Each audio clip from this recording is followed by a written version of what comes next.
Bismillahirrahmanirrahim. Saya masih melihat bahwa ribuan orang akan tewas dalam mudik Lebaran 2024 nanti. Jangan sampai kalian jadi salah satunya. Dan kita akan tahu bahwa korban yang terbanyak ini 90% adalah kendaraan pribadi. Jadi moda angkutan umum itu cuma 10%. Yang artinya kalau mau selamat ya naiknya angkutan umum. Tapi kadang kita egois, kadang kita pengen pamer ke orang-orang di kampung. Nah ini artinya juga bahwa akan ada kenaikan juga 71,7%. Yang artinya ini akan tembus angka 1000. Saya nggak berani menghitung. Maka kita tahu bahwa 90%-nya ini disebabkan karena moda transportasi yang dipilih adalah moda transportasi pribadi. Dan di antara 90% tersebut 70%-nya adalah siap-siap kendaraan roda 2 atau sepeda motor. Yang lain lagi mau bencana lagi, masih bencana ini. Gempa besar, mudah-mudahan nggak makan korban jiwa di daerah timur sama Sumatera Barat akhir tahun. Akhir tahun ini. Akhir tahun ini. Akhir tahun. Iya. Saya sih berdoa semoga nggak ada korban jiwa karena kakak saya di sana ya. Oke. Bismillahirrahmanirrahim. Assalamualaikum warahmatullahi wabarakatuh. Alhamdulillahi rabbil alamin. Alladhi khalaqal mauta wal hayata liyabluwakum ayyukum ahsanu amala. Saudaraku yang beriman kepada Allah Subhanahu wa taala, berjumpa kembali dalam channel kita Orang Surau.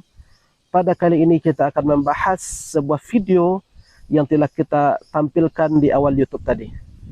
Saudaraku yang beriman kepada Allah Subhanahu wa taala, sudah tidak asing lagi bagi kita seperti orang yang bernama Hargumai, yang mana dia memprediksikan bahwasanya Bibi dan almarhum Anissa Angel ya bahwa mereka berumur pendek. Banyak orang yang mengatakan bahwa ramalan mereka itu begitu jitu dan jarang meleset.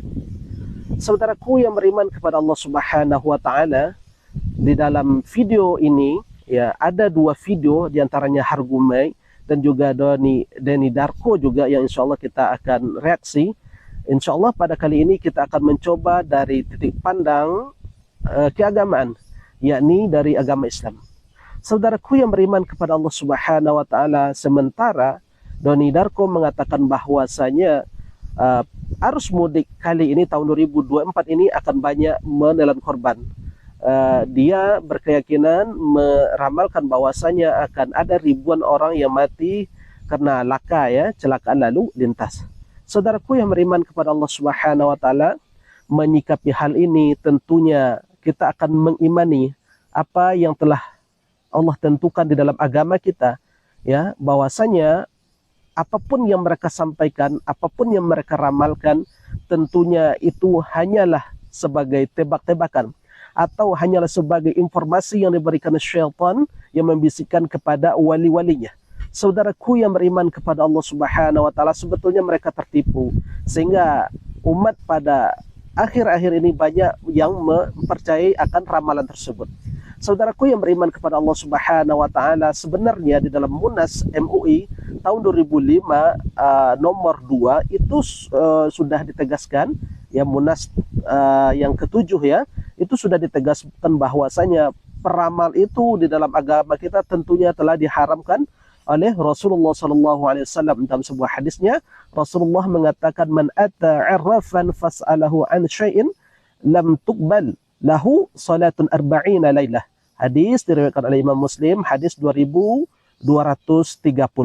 Saudaraku beriman kepada Allah Subhanahu wa taala, yang artinya siapa saja yang mendatangi tukang ramal kemudian bertanya kepadanya akan sesuatu, maka akan tidak diterima solatnya selama 40 hari, kata Rasulullah. Apa makna solatnya tidak diterima selama 40 hari?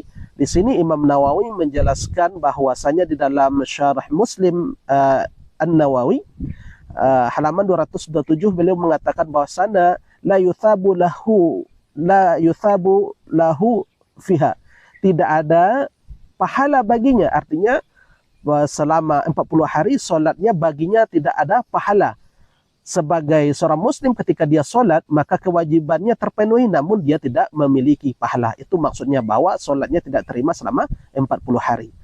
Saudaraku yang beriman kepada Allah Subhanahu wa taala, kemudian dalam hadis lain Rasulullah mengatakan, man ata arrafan aw kahinan, ya, fasaddaqa bima yaqul faqad kafara bima unzila ala Muhammadin. Siapa saja yang mendatangi dukun, kemudian tukar ramal, kemudian mempercayai apa yang mereka ucapkan, maka kata Rasulullah, faqad kafara bima unzila ala Muhammadin. Sungguh dia telah kufur kepada apa yang telah disampaikan, yang diturunkan kepada Nabi Muhammad SAW.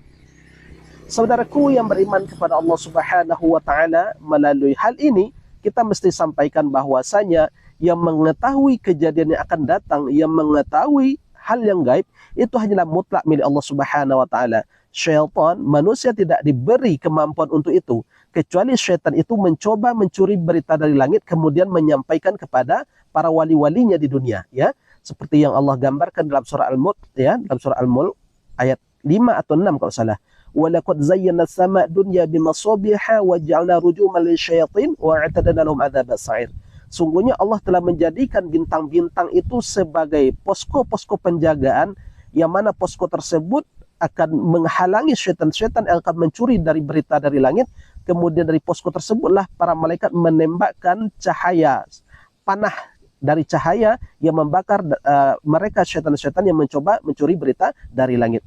Saudaraku yang beriman kepada Allah Subhanahu wa taala, kembali kepada apa yang kita sampaikan tadi, bahwasanya mutlak yang mengetahui hal yang gaib itu hanyalah Allah Subhanahu wa taala. Itu adalah hak dari Allah Subhanahu wa taala.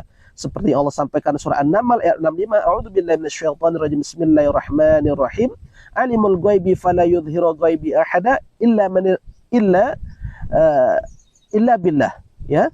Yang mengetahui yang gaib itu hanyalah Allah Subhanahu wa taala, baik di langit maupun di bumi, itu semuanya hanyalah atas izin Allah Subhanahu wa taala. Jadi tidak berhak manusia mengetahui, karena ini akan merampas hak ilahi Allah.